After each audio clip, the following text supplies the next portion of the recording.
ছোটবেলা থেকে দেখা স্বপ্নগুলো যখন চোখের সামনে একটু একটু করে সত্যি হতে দেখা যায়, তখন যে অনুভূতিটা হয় সেটা ভাষায় প্রকাশ করা একদম অসম্ভব। যদিও আমার কখনো এরকম স্বপ্ন ছিল না যে আমি ইউএসএতে আসবো, ব্রুকলিনে যাব, কিন্তু তাও কোথাও না কোথাও সত্যি একটা হয়ে গেল।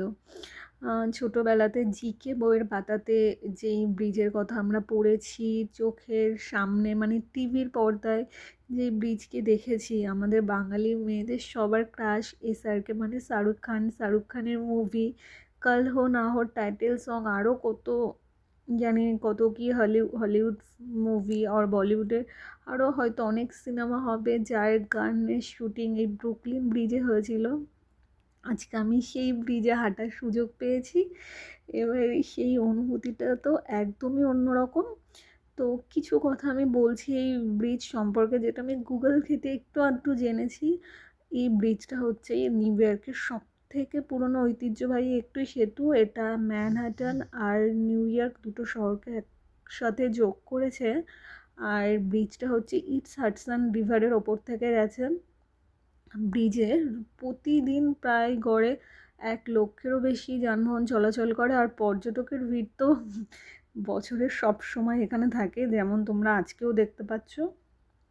আর ব্রিজের পাশ থেকে এটা হচ্ছে নিউ ইয়র্ক, যেটা একটু ক্যামেরা ঘুরিয়ে আমি দেখানোর চেষ্টা করছি। আর ওই যে আমি নিউ ইয়র্কে ব্রুকলিন ব্রিজের ওপর থেকে যাচ্ছি, যার অনুভূতিটা একরকম আলাদা ছিল। আর ব্রিজটা 1800 সালে তৈরি হওয়া শুরু হয়েছিল, আর যার কাজ সম্পন্ন হয়েছিল 1873 সালে। আর ব্রিজটা করার কথা সর্বপ্রথম মাথায় আসে জার্মানির থেকে এক পরিবার নিউ ইয়র্কে এসেছিল, ব্রুকলিন পরিবার।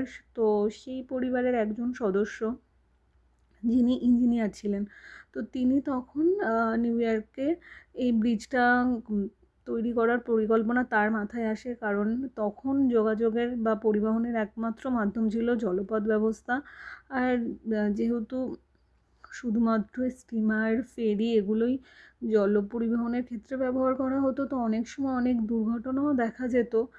আর সেই কারণেই উনি ম্যানহাটন আর নিউ ইয়র্ককে একসাথে যোগ করার জন্য এই ব্রিজটা তৈরি করেছিলেন, যেটা নিউ ইয়র্কের সবথেকে পুরনো ঐতিহ্যবাহী ব্রিজ। তখনকার দিনে এই ব্রিজের লোহার পরিবর্তে তামা ব্যবহার করা হয়েছিল, যেটা ছিল এক কথায় অসাধারণ। আর নিউ ইয়র্কে যারা আসে সবাই